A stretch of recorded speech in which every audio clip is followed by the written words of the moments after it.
Então, vamos ao comentário aqui do capítulo 7, para a gente fazer isso separadamente. Primeira questão, isso faz parte do Sermão da Montanha, então, contextualizando, a gente junta tudo num compêndio só, né? Um compêndio, que bonito.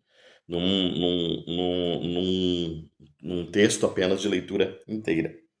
Então, continua os conselhos do Sermão do Monte. Aqui entra o não julgueis para que não sejais julgados. Esse é o texto mais utilizado, porque ele não diz, não complementa o texto, como em Lucas, que diz julgueis segundo a reta justiça, né? Então não julgueis para que não sejais julgados. Só que a Bíblia NTLH, principalmente, ela diz assim, porque Deus julgará vocês do mesmo modo que vocês julgarem os outros e usará com vocês a mesma medida que vocês usarem para medir os outros. É a única que diz que Deus julgará a gente. Na verdade, isso não está no texto corrente original, tá bom? Então aqui está falando, na verdade, vos medirão, ou seja, a forma que você julga os outros provavelmente é a forma que os outros vão julgar você. Isso aqui está falando de um termo pessoal, de julgar pessoas entre uns aos outros. O versículo 6 talvez seja o versículo que a interpretação seja usada de forma mais comum, que é não deis aos cães o que é santo, nem lanceis ante os porcos as vossas pérolas, para que não as pisem com os pés e voltando-se vos dilacerem. Esse aqui é o texto da revista atualizada, ele está muito bom, né?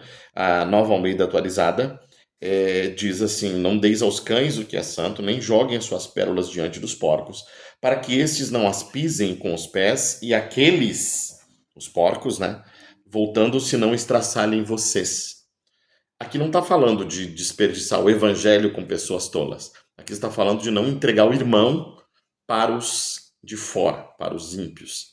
Esse texto, contextualizando ele está falando da gente não difamar o irmão, da gente não entregar a julgamento, não entregar a condenação dos ímpios, os nossos próprios irmãos, porque eles não vão se contentar apenas em julgar os nossos irmãos e em maltratá-los por causa de algum erro. Eles vão fazer isso com eles e depois vão fazer isso com a gente.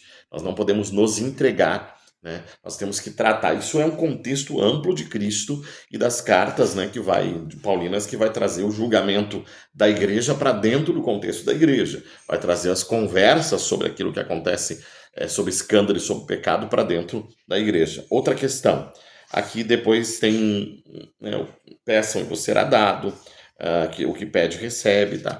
Falando da bondade de Deus, mas na verdade esse texto aqui é para terminar dizendo que a gente é mau e mesmo assim sabe dar boas coisas aos filhos e tudo.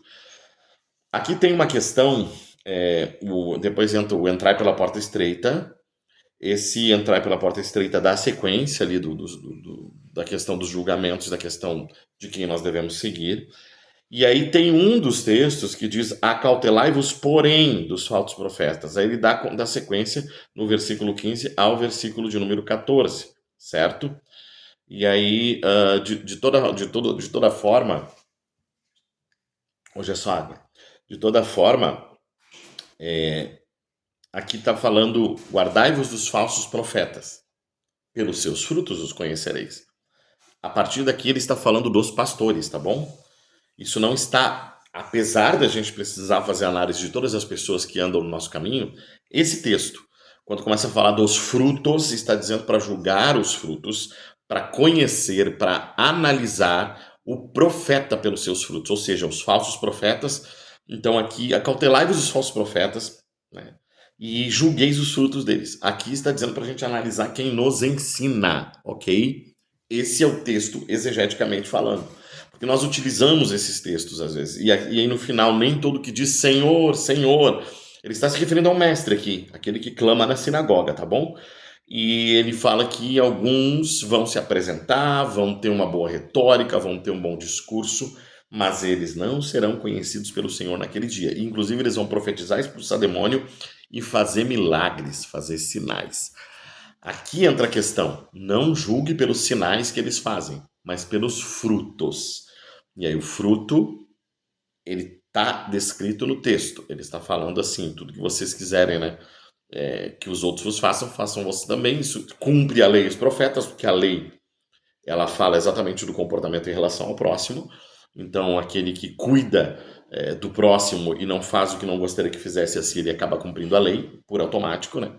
E cumpre os profetas e os conselhos lá do Antigo Testamento, ok? Importante que a gente tenha essa ideia aqui. Depois ele vai abrir um texto de despedida do Sermão do Monte, tá bom?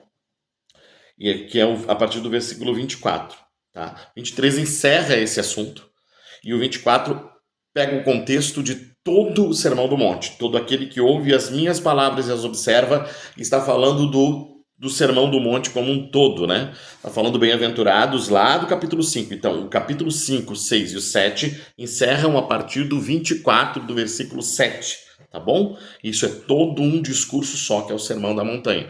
Aí Jesus está falando de tudo isso. A mesma coisa quando Jesus fala no contexto imediato em Mateus 6,33, que ele diz assim, buscar primeiro o reino de Deus e a sua justiça, e todas estas coisas vos serão acrescentadas. O estas é comer, beber e vestir, não é todas as coisas, tá bom? Porque isso também tem que ter um certo cuidado, que muda um pouco o sentido do texto. É uma análise rápida, só para a gente entender isso, né? Entender aqui o que Jesus está falando do processo de porta estreita, por exemplo. Ele está falando, sim, do cumprimento da lei acima, ainda ele continuando do discurso lá, se a vossa justiça não exacerbar, né, ou exceder a dos escribas, dos fariseus, não entrarás no reino dos céus. Ele está falando aqui da lei da graça, ele está falando do comportamento, ele está falando de frutos. Ele está falando exatamente de frutos, e não dos dons, da retórica, da capacidade, não, nada disso. Ele está falando de fruto, tá bom? Fruto é caráter, fruto é capacidade de ser exemplo, que é um problema desde as cartas paulinas, tá bom? Ele diz assim, o pastor, como o apóstolo Paulo diz lá, depois num contexto mais amplo, ele vai dizer que ele deve ser irrepreensível. E essas são as questões, né, que a gente entra sobre aqueles que nós ouvimos, ok? Acautelai-vos dos falsos profetas. Eles parecem ser ovelhas, mas na verdade às vezes são lobos devoradores. Então, olhem para os frutos deles. Não é para olhar simplesmente para a retórica, para a capacidade de falar ou para aquilo que ele faz como sinais. Não olhe para os dons, olhe para os frutos. Basicamente é isso. Eu acho que são esses textos. Como eu disse lá no versículo que fala não deis aos cães o que é santo, está falando de não entregar os irmãos a julgamento ímpio, ok? Só para a gente entender isso. Isso são pontos interessantes que trazem a exegese mais clara para o texto. Um beijo no coração e Deus abençoe.